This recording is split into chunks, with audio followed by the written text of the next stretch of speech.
Good morning, everyone. Thank you so much for joining us here today. My name is Phelim Kine. I'm the DC-based China correspondent at Politico. Today I'm sitting down with Republican Congressman McCaul of the great state of Texas.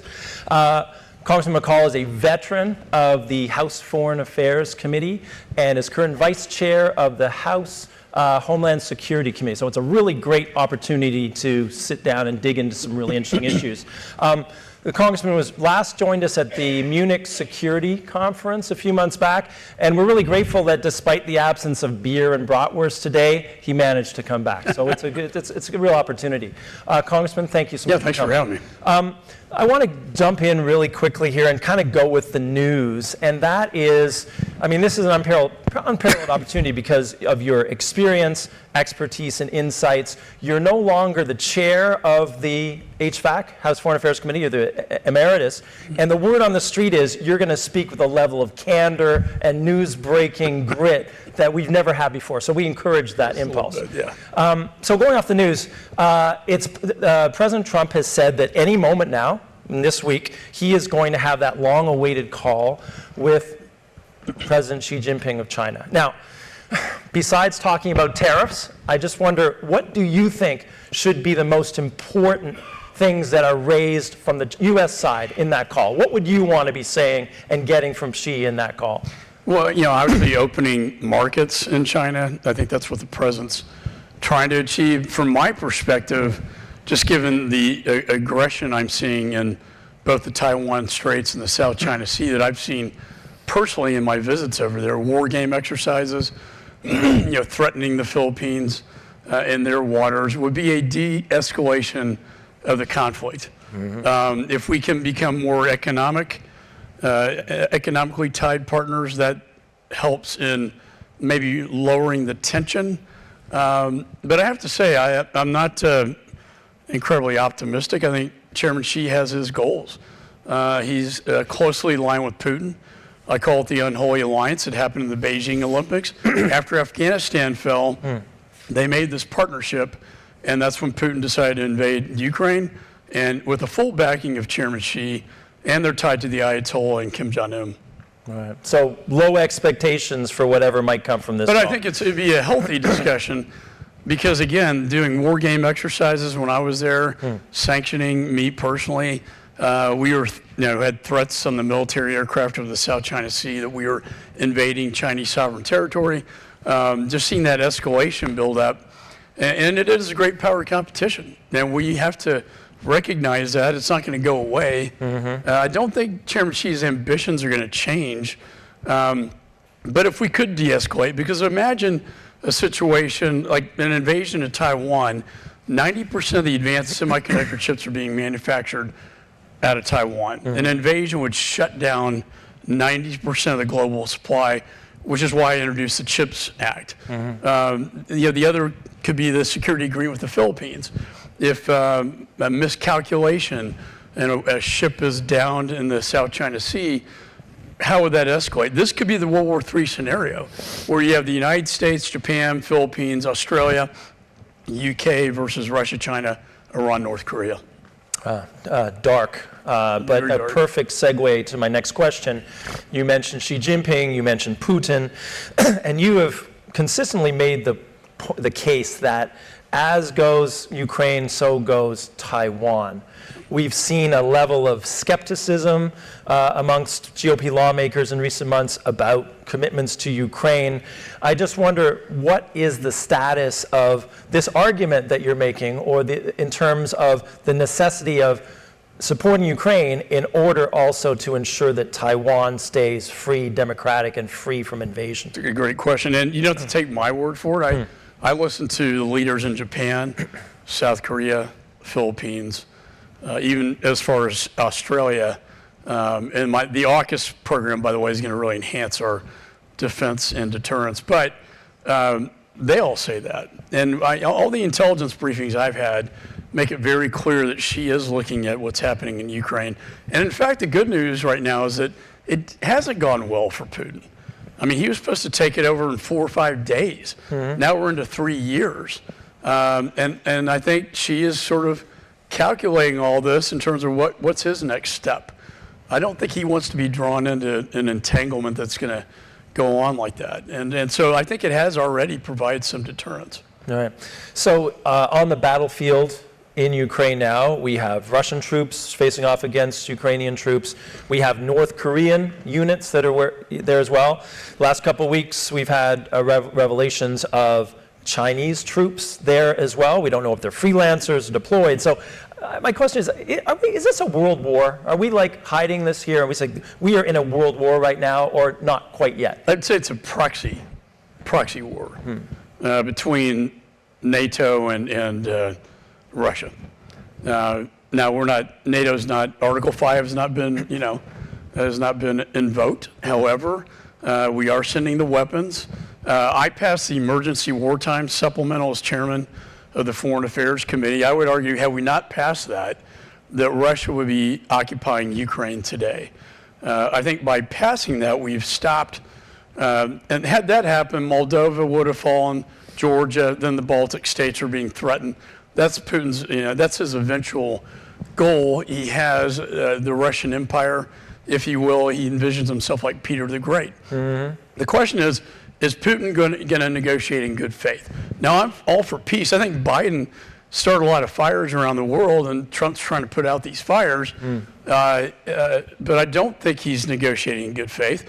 I think you're seeing the president now and the vice president looking more at Putin as look, you can't ask for territories you haven't even occupied in Ukraine as part of this peace settlement.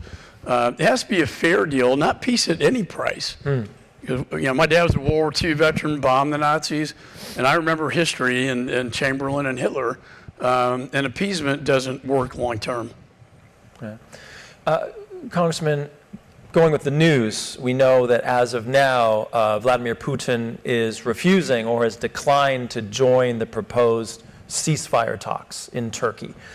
This is despite encouragement, of course, from Zelensky of Ukraine, from the Trump administration. Given that it looks as though Putin really isn't interested in pursuing meaningful peace, no. What should be the next step of this administration? Is it time to it's fish or cut bait? What should be the next step?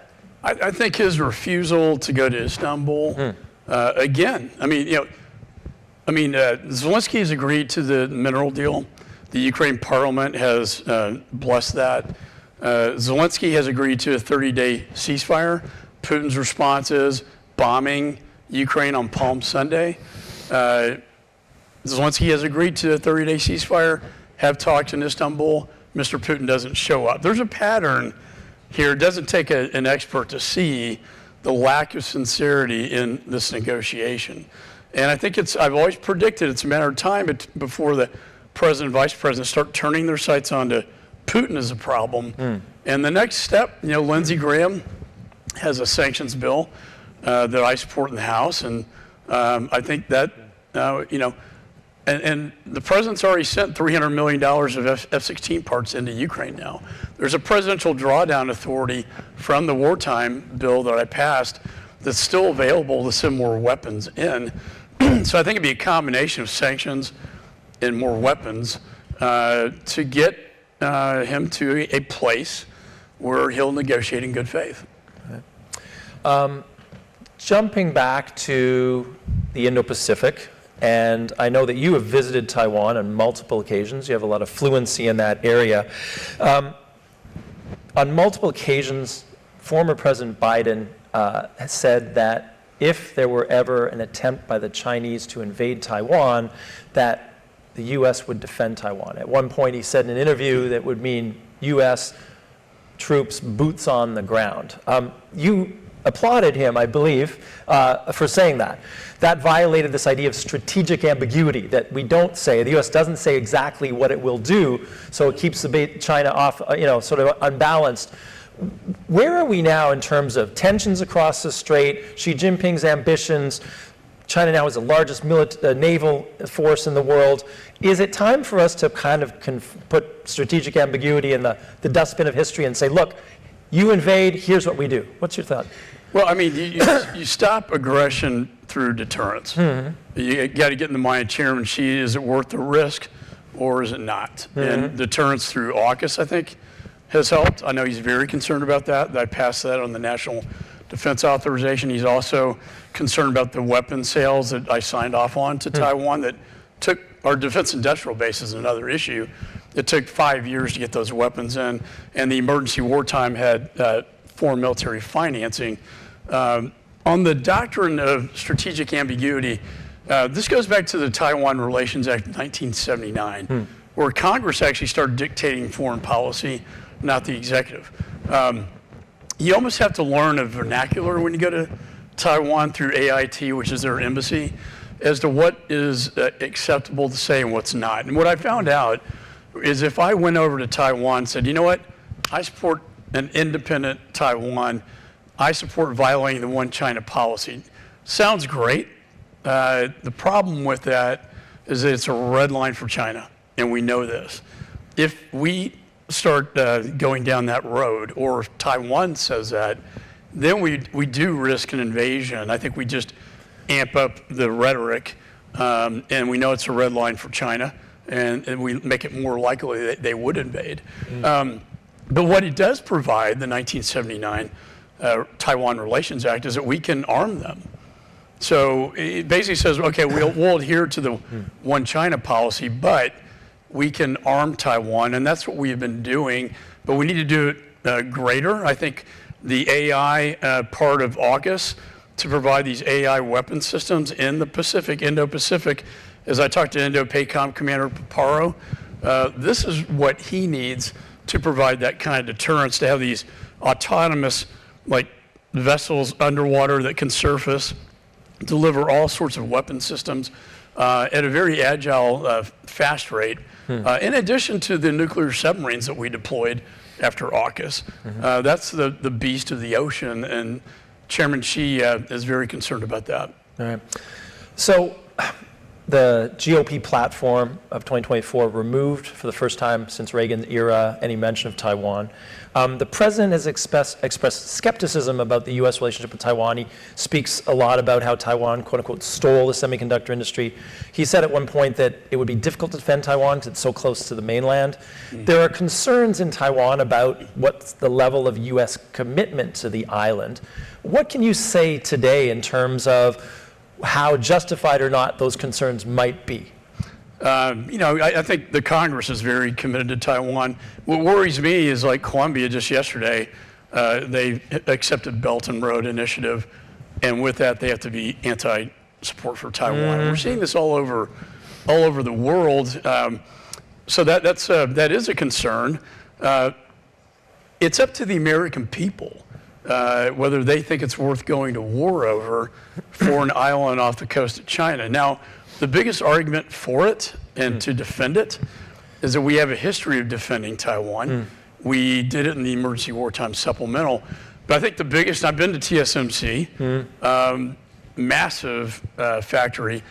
Again, 90% of the advanced global supply of semiconductor chips comes out of that island, out of TSMC.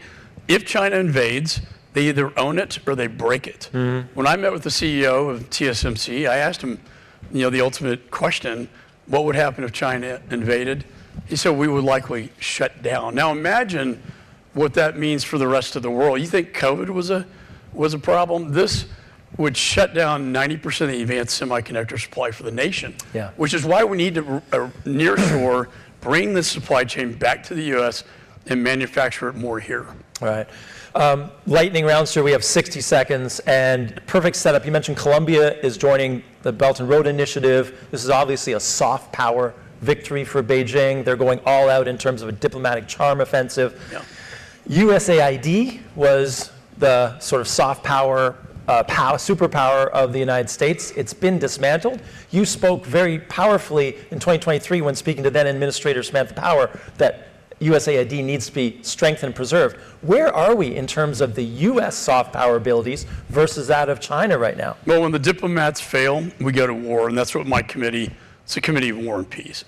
We don't want to go to war. And, General Mattis, I saw him the other day, if you take away diplomacy power, soft power, I'm going to have to buy more ammunition. I think he's right. If we retreat from the world in an isolationist move, it's very predictable our adversaries will fill that vacuum. Yeah, history does, teach us that. And so I think, USAID is probably going to move under the State Department. My argument was, look, I put a hold on the drag queen shows in Ecuador and atheism in Nepal.